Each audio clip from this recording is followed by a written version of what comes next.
अजमेर नगर निगम चुनावों को लेकर राजनीतिक सरगर्मियां तेज होने लगी हैं। अजमेर दक्षिण विधानसभा क्षेत्र के वार्ड नंबर 55 में इस बार करीब 20 साल बाद सामान्य सीट आई है। ऐसे में वार्ड में चुनावी समीकरणों को लेकर चर्चाएं तेज हो गई हैं। वार्ड 55 में टीवी केबल व्यवसायी नरेंद्र सिंह चौहान ने चुनावी मैदान में उतरने का ऐलान करते हुए अपनी दावेदारी भाजपा से पेश की है। चौहान लगातार स्थानीय लोगों के बीच पहुंचकर वार्ड की समस्याओं और विकास के मुद्दों को लेकर संवाद कर रहे हैं। मरुधरा टुडे ने नरेंद्र सिंह चौहान से खास बातचीत की। इस दौरान उन्होंने वार्ड के विकास, स्थानीय समस्याओं, मूलभूत सुविधाओं और आगामी नगर निगम चुनावों को लेकर अपनी प्राथमिकताओं पर खुलकर बात की। वहीं मरुधरा टुडे की टीम ने वार्ड 55 के स्थानीय निवासियों से भी बातचीत कर उनकी राय जानी। आखिर वार्ड के लोग अपने क्षेत्र में किस तरह का विकास चाहते हैं और चुनाव को लेकर उनकी क्या उम्मीदें हैं, इन तमाम सवालों के जवाब भी हमारी इस ग्राउंड रिपोर्ट में सामने आएंगे। आइए आपको दिखाते हैं ये खास रिपोर्ट। उतरे हैं मैदान में, आपकी और आपकी पार्टी की किस प्रकार से भूमिका रहेगी, उनको वार्ड पार्षद का चुनाव जिताने में क्या सहयोग रहेगा? देखिए, जैसा आपको पता है कि जो हमारी क्रांति सेना है वो पब्लिक की समस्याओं के लिए ही आज तक जूझती रही है। पब्लिक के हर मुद्दे हमने उठाए हैं। जैसे हमारी रिक्शा यूनियन है, उसके अंदर आज की तारीख के अंदर 1100 से 1200 हमारे मेंबर हैं। और जो वार्ड हमारा ये मदार का क्षेत्र है, इसके अंदर भी 70-80 परिवार यहाँ पे हैं, तो उनका समर्थन इनको रहेगा। ये जुझारू हैं और पार्टी के प्रति समर्पित हैं और यहाँ का बच्चा इनको बहुत अच्छे से जानता है। इन्होंने अपने 40 साल यहाँ पर दिए हैं। शुरू से संघ के अंदर भी ये रहे हैं। संघ के अंदर 10 साल का इनका कार्यकाल रहा। ये गए, अब तो जैसे काम वाम हो जाता है तो आदमी जा नहीं पाता, लेकिन मुख्य कार्यक्रमों में ये अभी भी शामिल रहते हैं। तो हमारी जो क्रांति सेना उनको उसका पूरा इनको समर्थन रहेगा और जी जान से हम इनके साथ हैं और ईमानदार हैं। ये सबसे बड़ी बात, इजी अवेलेबल है। इनका जो वर्क है यहाँ पे प्रत्येक घर में केबल कनेक्शन है, तो उस पर्पज से इनको आए दिन सुबह शाम पूरे वार्ड में, तो इन सबसे एक जो मुख्य जो है फायदा पब्लिक को, इनको ढूंढना नहीं पड़ेगा कि पार्षद कहाँ है जी, क्यों पार्षद सुबह शाम आपके सामने घूम रहा है। तो सबसे बड़ा फायदा पब्लिक को ये है। और मैं तो जो यहाँ की पब्लिक है उससे ये अनुरोध करूंगा कि आपको ऐसा पार्षद कहीं नहीं मिलेगा जो सुबह शाम आपके घर पे एक फोन करके और आपको मिल जाए, और निवास स्थान इनका यही है। तो मैं सभी से अपील करूंगा कि इनको भारी मतों से विजय बनाए, बीजेपी को विजय बनाए। आपका परिचय? सिंह चौहान, क्रांति सेना अध्यक्ष। जी माता जी, वार्ड नंबर 55 में नरेंद्र सिंह जी चौहान वार्ड पार्षद के लिए मैदान में उतरे हैं, क्या आप उनसे उम्मीद करते हैं वार्ड के लिए? वार्ड नंबर 55 से नरेंद्र जी चौहान ये वोटिंग के लिए उतरे हैं। उनके लिए मैं पूरा उनका सहयोग, ये हर समय हमारे साथ रहे। और वैसे भी ये बीजेपी की तरफ से इन्होंने कॉलोनी में कोई भी छोटा मोटा कुछ भी काम होता है, ये इन्होंने हमारे लिए हमेशा सहयोग दिया है। और आज हम इनके लिए तत्पर हैं कि ये हमारे वार्ड के सदस्य बने और ये पार्षद के रूप में हम इन्हें चुनना चाहते हैं। आपका नाम बताइए? जी, वार्ड 55 में जो पार्षद के चुनाव होने वाले हैं, पहले जो पार्षद थे उसके बाद में अब नरेंद्र सिंह जी चौहान मैदान में उतरे हैं, क्या अपेक्षा रखते हैं आप उनसे? इनसे यही अपेक्षा रखते हैं कि ये और भी अच्छा काम करें हमारे यहाँ के लिए। और जैसे बिना पार्षद के रहने के बावजूद भी इन्होंने हमारे यहाँ बहुत काम किया है। पार्षद के दारोबार के साथ ये और भी अच्छा हमारे काम करेंगे। कैसा सहयोग आपका रहेगा? इनके साथ हमारा पूरा सहयोग रहेगा। इन्हें हम पूरी दिलों से जिन्हें जिताएंगे। जी अभी बताइए, किस तरीके से आप बदलाव चाहते हैं कॉलोनी में? नरेंद्र जी वार्ड पार्षद के लिए यहाँ से दावेदारी कर रहे हैं, क्या अपेक्षा रखते हैं आप? मुझे बहुत खुशी हो रही है, भाई साहब खड़े हुए हैं क्योंकि इन्होंने हर कार्य अच्छी तरह से कर रहा है। समस्या हम दूसरों को बताने से पहले हम इन्हीं को बताते थे और इसने पूरा साथ दिया है। तो हम चाहते हैं कि आगे जीते और सबका सपोर्ट मिले।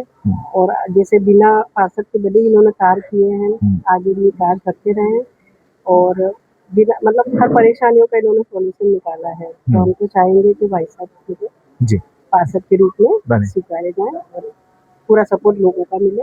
मेरा भी है और साथ में औरों का भी है। जी हमारे पास में ही है भैया और जैसा कि अच्छी बात है ये हमारे लिए कि भैया हम हमारे चुनाव के लिए आगे बढ़ रहे हैं। और हालांकि भाजपा के पहले भी सदस्य रहे हैं जी। और रजनीश जी वो भी अच्छा काम कर रहे थे और अपेक्षा करता हूँ कि लोग नरेंद्र भाई जो हैं वो भी अच्छा काम करें ताकि हमारी समस्या का समाधान और जल्दी हो सके। किस तरीके से आप वार्ड में अपने जो क्षेत्र है उसमें किस प्रकार के जो विकास कार्य हैं वो चाहते हैं? जो नरेंद्र जी चौहान हैं वो एक सामान्य वर्ग के प्रत्याशी हैं और इस वार्ड में 20 साल बाद सामान्य वर्ग की सीट आई है और काफ़ी टाइम से अलग अलग वर्ग के लोगों ने यहाँ पे चुनाव लड़ा है। उन्हें नरेंद्र जी ने खुद ने मिलके हमने मिलके कई पार्षदों को जीत दिलवाई है और इस बार सामान्य वर्ग की यहाँ पर टिकट आई है तो हम मैडम से यही चाहेंगे कि सामान्य वर्ग का जो टिकट है सामान्य वर्ग को मिला है। और 40 साल से यहाँ पर ये बीजेपी के लिए कार्य कर रहे हैं और हर घर से जुड़े हुए हैं और पार्षद पद पर ना होते हुए भी इन्होंने बीजेपी के लिए मिलकर और यहाँ पे क्षेत्रवासियों के लिए इतने कार्य कराए हैं जिसकी कोई सीमा नहीं है। हर घर से इनका जुड़ाव है। यहाँ तक कि मैं अगले क्षेत्र की कॉलोनी से आता हूँ, मैं स्वयं एक बूथ अध्यक्ष हूँ और वहाँ पर भी इन्होंने हमारे साथ मिलके हम लोगों ने मिलके और भाई साहब ने मिलके सीनियर होने के नाते काफ़ी कार्य क्षेत्रवासियों को करवाए हैं। और अब अगर ये पार्षद पद का चुनाव जो आने वाला है उसके लिए सामान्य वर्ग का जो निकला है टिकट उसमें अगर भाई साहब को टिकट मिलता है और हम ही लोगों ने इन्हें आगे बढ़ाने की सोच रखी है ताकि ये कॉलोनी में रहते हैं, एनी टाइम अवेलेबल हैं और कॉलोनी के बीच में 40 सालों से हैं, हर घर की समस्या जानते हैं, हर छोटे से छोटी समस्याओं को इनका पहले से ही पता है। तो अब ये खुद पार्षद रूप में इस कार्य को पूर्ण करने में बहुत ही अच्छे तरीके से कर पाएंगे। इसलिए हम चाहते हैं कि मैडम से हमारी जो प्रिय विधायक अनीता जी बघेल हैं उनसे हमारा निवेदन है कि सामान्य वर्ग का टिकट केवल नरेंद्र जी को दिया जाए और एक इकलौते उम्मीदवार हैं इस वार्ड से सामान्य वर्ग के। तो मैडम से मेरा अनुरोध है हाथ जोड़ के कि नरेंद्र जी को टिकट दिया जाए ताकि ये क्षेत्रवासियों के लिए काम कर सकें। आपका नाम? आगामी होने वाले वार्ड पार्षद के चुनावों को लेकर अजमेर के 80 वार्डों में वार्ड पार्षद के चुनावों को लेकर चुनावी बिगुल बज चुका है और सभी दावेदार अपने पार्टी के लिए अपने दावेदारी के लिए तैयार हो चुके हैं। और इस वक्त हम लोग मौजूद है अजमेर के मदार क्षेत्र में जो कि वार्ड नंबर 55 में आता है और इस वार्ड नंबर 55 में गांधीनगर और जेपी नगर के एरिया भी इसी में शामिल है। यहां से ताल ठोकी है नरेंद्र सिंह जी चौहान जो कि सामान्य सीट के लिए यह वार्ड घोषित किया गया है और पूरी तरीके से बीजेपी का वार्ड है और नरेंद्र सिंह जी चौहान जो है उन्होंने भी बीजेपी पार्टी से टिकट मांगा है। इस वक्त नरेंद्र जी हमारे साथ मौजूद है और कुछ सवाल हम इनसे करेंगे, किस चर्चाओं को लेकर हम इससे चुनावी चर्चा करेंगे कि भाई जो वार्ड में किस प्रकार के कार्य किए जाते हैं और जो वार्ड के जो क्षेत्रवासी हैं उनको कैसी उम्मीद नरेंद्र सिंह जी से है।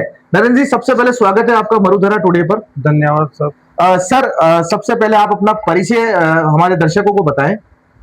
मेरा नाम नरेंद्र है और क्या नाम उसका, मैं इस वार्ड के अंदर पिछले 40 साल से भाजपा का कार्यकर्ता हूँ और पिछले कई सालों से मेरा केबल कनेक्शन का भी काम है तो लोग मुझे सब भाई साहब करके बोलते हैं और काफ़ी परिचित हैं, हर घर में मेरा आना जाना है जी।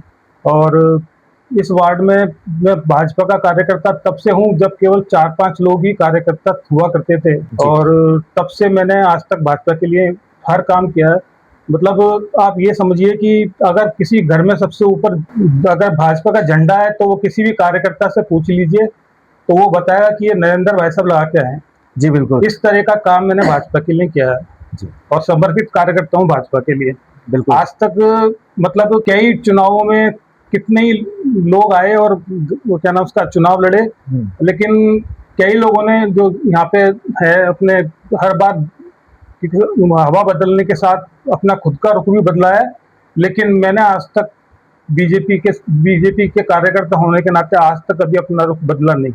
बिल्कुल कर्मठ कार्यकर्ता है आप। बिल्कुल कर्मठ कार्यकर्ता। बिल्कुल दर्शकों देखिए जानते हैं नरेंद्र सिंह जी चौहान इस वक्त हमारे साथ मौजूद है जो कि वार्ड नंबर 55 से अपनी बीजेपी पार्टी से दावेदारी के लिए बिल्कुल तैयार है और किस तरीके के जो विकास कार्य है वो नरेंद्र जी के द्वारा किए जाएंगे अगर उन्हें चुनाव में टिकट मिलता है और टिकट मिलने के बाद में किस तरीके की जो प्राथमिकता है वो उनके द्वारा वार्ड के क्षेत्रवासियों के लिए रहने वाली है, इसको लेकर हम कुछ चर्चा इनसे कर लेते हैं। भाई साहब पहला सवाल आपसे है कि आप चुनाव में पार्षद पद के लिए मैदान में उतरे हैं, क्या कारण है? भाई साहब सबसे पहला कारण तो यह है कि 20 साल बाद सामान्य वर्ग की सीट आई है जी। और दूसरा मुझे पब्लिक से पूरा आश्वासन है कि आप इस बार चुनाव में उतरिए और पूरा समर्थन है पब्लिक का मेरे को। सब घर में सभी यही कहते हैं कि आप इस बार इलेक्शन लड़ें। जी, सीट सामान्य आई है भाई साहब? सीट बिल्कुल सामान्य आई है भाई साहब इस बार। हाँ 20 साल बाद सामान्य वर्ग के लिए सीट आई है ये। जी बिल्कुल, देखिए दर्शकों, 20 साल के बाद, लंबे समय के बाद में जो वार्ड 55 है उसमें सामान्य सीट की दावेदारी हुई है और सामान्य सीट के लिए नरेंद्र सिंह जी ने दावेदारी यहां से ठोकी है। मेरा अगला सवाल है भाई साहब, देखो वार्ड में समस्याएं सभी की होती हैं, बिल्कुल। मुख्य आपके वार्ड की 55 नंबर वार्ड की जो समस्या है वो क्या समस्या है, वो आप थोड़ा सा मुझे बता दीजिए। मेरे हिसाब से तो मेन समस्या तो कई जनों के राशन कार्ड चालू नहीं हुए अभी तक। जी पिछली बार भी जब हम चुनाव में गए थे तब भी वादा तो किया, लेकिन किसी कारण से हो सकता है नहीं चालू हो पाए राशन कार्ड। काफ़ी लोगों के राशन कार्ड अभी भी बंद पड़े। सबसे पहली प्राथमिकता मेरी होगी कि गरीबों के लिए जो उनके राशन कार्ड है वो चालू करवाया जाए। भाई साहब, कितनी जनसंख्या है अपने वार्ड में? अपने वार्ड में अभी कुल वोटर करीब 6300 और कुछ हैं। 6300 के आसपास, यानी 6500 के आसपास 6500 के करीब आसपास वोटर है। कितने ऐसे लोग हैं जिनको राशन कार्ड की समस्या से जूझना पड़ रहा है? मतलब 20% लोग ऐसे हैं जिनको राशन कार्ड की आवश्यकता है और उनको वो इस सुविधा से वंचित हैं। जी बिल्कुल, देखिए तो जो राशन कार्ड की जो मुख्य समस्या नरेंद्र सिंह जी ने बताई है कि जो 20% है जो लोग हैं जो राशन कार्ड की जो उनको प्राथमिकता है वो नहीं मिली है। इसके बाद में आगे चलते जनता आपको क्यों चुन रही है, वैसे क्यों वोट देगी आपको, उसका कारण क्या है? जनता के बीच भाई साहब 40 साल से मैं यहाँ पर हूँ, सबको मेरा व्यवहार पता है और जनता प्रेम करती है मुझसे और उनके कहने पे ही मैंने नामांकन दाखिल किया अपना। उनके आशीर्वाद से ही मैं नामांकन पत्र दाखिल करके आया हूँ पार्टी कार्यालय में और मुझे उम्मीद है कि क्या नाम उसका सामान्य वर्ग का होने के नाते प्राथमिकता मुझको मिलनी चाहिए। भाई साहब, अगर आपको चुनावी टिकट मिलता है, वार्ड के विकास के लिए आपकी मुख्य प्राथमिकताएं क्या रहेंगी? जैसे वार्ड की सड़क और नाली व्यवस्था सुधारने के लिए आपकी क्या योजना रहेगी? उसके अलावा सफाई व्यवस्था और कचरा उठाने वाली जो समस्या है उसको आप कैसे दूर कर पाएंगे? ये जो समस्या है, कुछ जगह पानी की समस्या है, प्रेशर कम है वहाँ पर। जी, पेयजल की सीवरेज की जो समस्या है, पेयजल की समस्या है। कई जगह पर क्या ऊपर पानी चढ़ता नहीं है तो लोगों को बिजली की का पानी के जब वो सप्लाई होती है उस टाइम मोटर लगानी पड़ जाती है। उसकी वजह से क्या कई पास वाले घर में पानी नहीं आ रहा। तो अभी इसमें इसी संबंध में अभी हमारे यहाँ पर अभी बिजली कटौती, जब नल आते थे तो बिजली कटौती शुरू हुई थी, लेकिन वो अब 2-3 बार से बिजली कटौती नहीं हो रही है उस टाइम पे। तो पानी की समस्या तो है वैसे। उसके लिए आप पुरजोर लगाएंगे? उसके लिए हाँ, वाटर वर्क्स उनसे सबसे मिलके और हम कोशिश करेंगे पूरी अपनी तरफ से। जी बिल्कुल, देखिए जैसा कि अजमेर वासियों को पता है भाई साहब कि जो मदार का क्षेत्र है, बारिश के दौरान सबसे ज्यादा जल भराव की जो स्थिति होती है वो यहीं की कॉलोनियों में होती है, जो निचली बस्ती की कॉलोनियां हैं। उस जल भराव की समस्या को आप कैसे दुरुस्त कर पाएंगे? भाई साहब, हमारे यहाँ पहली बात तो ये है कि जल भराव की समस्या हमारे यहाँ बहुत कम है, क्योंकि हमारा जो क्षेत्र है वो इस तरीके से बसा हुआ है कि पानी सीधा नीचे की तरफ जाता है, वो आम के तालाब की तरफ जाता है पानी। तो पानी के भराव की, जल भराव की समस्या काफी हद तक कम है, मतलब नाम मात्र के लिए ही है। जल भराव जहाँ होता है उस क्षेत्र के लिए जो खाली प्लॉट पड़े हैं जैसे, तो उनके लिए उनकी व्यवस्था कराई जाएगी उसमें से। इसके अलावा भाई साहब, जैसे पार्क और सार्वजनिक स्थानों में रखरखाव को लेकर आपकी क्या योजना रहेगी? भाई साहब, पार्क और सार्वजनिक उद्यान है जो, उनके रखरखाव के लिए मतलब उसके लिए व्यक्ति नियुक्त किया जाए, नगर निगम की तरफ से नियुक्त करवाएंगे हम जी, ताकि हर पार्क के अंदर सफाई हो सके और वार्ड स्वच्छ रहे। जी बिल्कुल। वैसा पार्षद बनने के बाद वार्ड के विकास के लिए मिलने वाले बजट का इस्तेमाल किस प्रकार से, क्या प्राथमिकता से आप करेंगे उसको? अगर बजट जो हमको मिलेगा उसको हम गरीबों की भलाई के लिए और मतलब क्षेत्र के विकास के लिए ही पूर्णतया यूज करेंगे। जी बिल्कुल। नरेंद्र जी, देखिए एक मुख्य सवाल है, क्या आप अपने वार्ड में होने वाले विकास कार्यों का हिसाब जनता के सामने सार्वजनिक रखेंगे? बिल्कुल, वो सार्वजनिक होगा, क्योंकि कई बार जनता के सवाल आते हैं कि साहब बजट आया, कहाँ गया, कहाँ लगाया पैसा, वो उसको लेके बड़े सवाल खड़े होते हैं। नहीं, वो सब सार्वजनिक होगा और जनता की कहे अनुसार ही उस फंड का यूज किया जाएगा। जो जनता की आवश्यकता है उसी प्रकार उसको यूज में लिया जाएगा। ये मैं सबके सामने निष्पक्ष रूप से रहता है। ज्यादातर जो वार्ड के क्षेत्रवासी है उनको ये दिमाग में रहता है कि बजट आया, पार्षद फंड आया, गया कहाँ। नहीं, इस बारे में मैं स्पष्ट कहना चाहता हूँ कि वो बिल्कुल ओपन रहेगा। वो जी। कोई भी व्यक्ति, कोई भी वार्ड का बिल्कुल, मेंबर बिल्कुल। आके मुझसे कभी भी किसी समय भी पूछ सकता है वो। नरेंद्र जी, जो भी कार्य आपके द्वारा किए जाएंगे, चाहे ठेकेदार द्वारा जो घटिया निर्माण की जो शिकायतें मिलती है, उसमें आप किस प्रकार से कार्रवाई करेंगे अगर आपको कोई शिकायत प्राप्त होती है तो? जो घटिया निर्माण सामग्री अगर यूज करता है कोई ठेकेदार निर्माण कार्य में है, तो उसके लिए उसके विरुद्ध कार्रवाई, कानूनी कार्रवाई की जाएगी। और क्या नाम उसका, सबको बताया जाएगा, जो कार्यकर्ता है उनको लेके साथ चल के सबको बताया जाएगा। जी। मतलब हर विभाग में बताया जाएगा कि इस प्रकार का कार्य में घटिया सामग्री निर्माण हुई है, तो सबके साथ ही जाके बताया जाएगा वो, ताकि कोई पर्सनल रूप से मैं नहीं जाऊंगा, सबको साथ लेके ही जाएंगे। जो वार्ड के क्षेत्रवासी हैं, जो आम जनता है, आपसे अपनी शिकायत कैसे दर्ज करा सकेगी आपके पास? भाई साहब, मैं वार्ड के अंदर, मेरा केबल कनेक्शन का काम है, मैं 24 घंटे घूमता हूँ वार्ड में। मतलब पूरे वार्ड के अंदर दिन में कम से कम 10 बार तो मैं सबको दिख ही जाता हूँ। जी।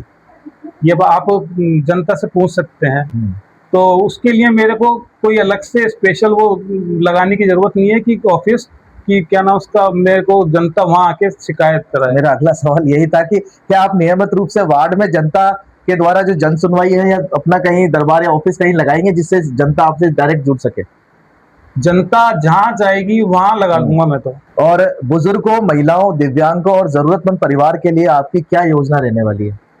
दिव्यांगों के लिए जो है, अगर क्या नाम उसका, मेरे स्तर पर अगर पार्षद रहते हुए मेरे को अगर कोई उनके जो भी आवश्यकता होगी, जी। जैसे कोई व्हील चेयर की वो मतलब वो होता है वो, और क्या नाम उसका, उसकी सुविधा वो मुहैया कराई जाएगी उनको। और बुजुर्गों के लिए जो, क्योंकि हर बुजुर्ग से मेरा पारिवारिक संबंध है इस मदार के अंदर, तो उनकी समस्या मुझसे ज्यादा कौन और समझ सकता है। सही बात है। वैसे देखिए, अब युवाओं के लिए वार्ड स्तर पर खेल और अन्य गतिविधियों को बढ़ावा देने के लिए क्या कुछ कदम रहेंगे आप? वैसे एक तो सबसे पहले यहाँ पर क्या, जितने भी खेल के मैदान थे बच्चों के, वो पूर्णतः लुप्त ही हो चुके हैं। हाँ जी, बिल्कुल। तो उसके लिए मैं प्रयास करूंगा कि कोई अच्छा सा स्थान देख के क्या नाम उसका, खेल कूद के लिए, क्योंकि मैं खुद एक क्रिकेट प्रेमी रह चुका हूँ। बच्चा बच्चा जानता है मेरे को, क्रिकेट खेलते हुए देखा है सबने मेरे को। तो मैं ये प्रयास करूंगा कि कोई इस प्रकार का मतलब स्टेडियम या कुछ तैयार करवाया जाए जो कि सभी के क्षेत्रवासियों के लिए खेल के लिए उपयुक्त हो। जी बिल्कुल। देखिए भाई साहब, चुनावी माहौल शुरू हो चुका है और जब नेता चुनाव लड़ने जाते हैं उससे पहले बड़े-बड़े वादे करते हैं।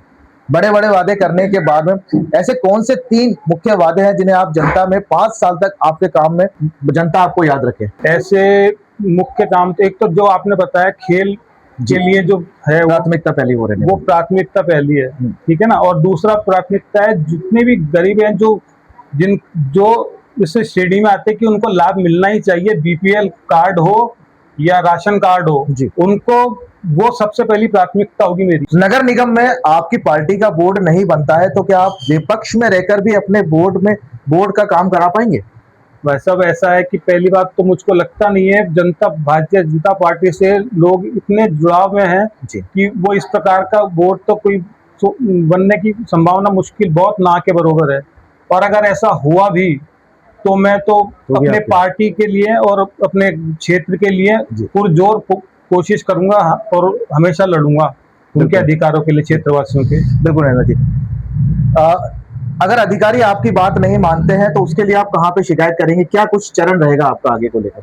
अधिकारी अगर मेरी कोई बात नहीं मानता विपक्ष का बोर्ड बनने के बाद, तो मैं, पूरी जनता मेरे साथ है, मैं उनको लेके वहां पर प्रदर्शन कर सकते हैं। हम अपनी बात आगे रखने के लिए हर संभव कोशिश करूंगा।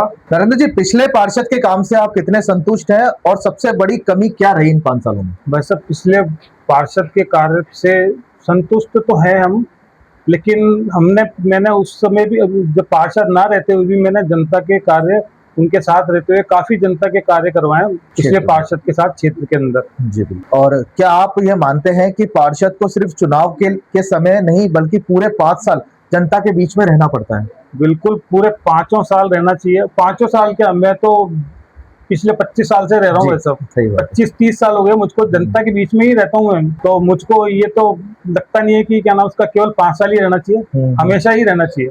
चाहे पार्षद पद हो या ना हो। हाँ, चाहे पार्षद पद हो चाहे ना हो। बिल्कुल। एक मेरा आखिरी सवाल और है नरेंद्र जी, अगर आप 5 साल बाद अपने वार्ड की प्रमुख समस्या जस की तस रहती हैं, तो क्या आप जनता से दोबारा वोट मांगने की उम्मीद रखते हैं? पहली बात तो वैसे भी है कि समस्या जस की तस रहेगी क्यों नहीं, क्यों रहेगी, जबकि कार्य करवाने वाले हमारी जनता साथ में मिलकर सब काम करेंगे, तो ऐसा कोई काम मैं छोड़ूंगा नहीं कि जो जनता से वापस मतलब जाके मिल ना सकूं मैं, ऐसा कोई काम नहीं छोड़ूंगा। जी बिल्कुल। तो ये थे नरेंद्र सिंह जी चौहान, जो कि वार्ड नंबर 55 से मदार क्षेत्र जो यहाँ पर आता है, वहां से बीजेपी पार्टी से ये दावेदारी के लिए मैदान में उतरे हैं। और अब देखना ये होगा कि किस प्रकार से ये अपने वार्ड की जो जिम्मेदारी है उसको निभा पाएंगे। ये थे हमारे साथ नरेंद्र सिंह चौहान, साथ में सोमेश सिंह राठौड़, मरुधरा टुडे। फायदा फायदा फायदा त्योहार स्पेशल जियो BP फ्यूल फायदा ऑफर। अपनी गाड़ी में भरवाइए एक्टिव टेक्नोलॉजी फ्यूल और पाइए शानदार इंस्टेंट डिस्काउंट। 400 से 1499 रुपए तक के पेट्रोल पर 4 रुपए का डिस्काउंट, 1500 से 2499 रुपए तक के पेट्रोल पर 15 रुपए का डिस्काउंट और 2500 रुपए या उससे अधिक के पेट्रोल पर 30 रुपए का डिस्काउंट। तो देर किस बात की, आज ही आइए जियो BP पेट्रोल पंप पर एक्टिव टेक्नोलॉजी फ्यूल भरवाइए और इस त्योहार बचत के साथ सफर का आनंद उठाइए।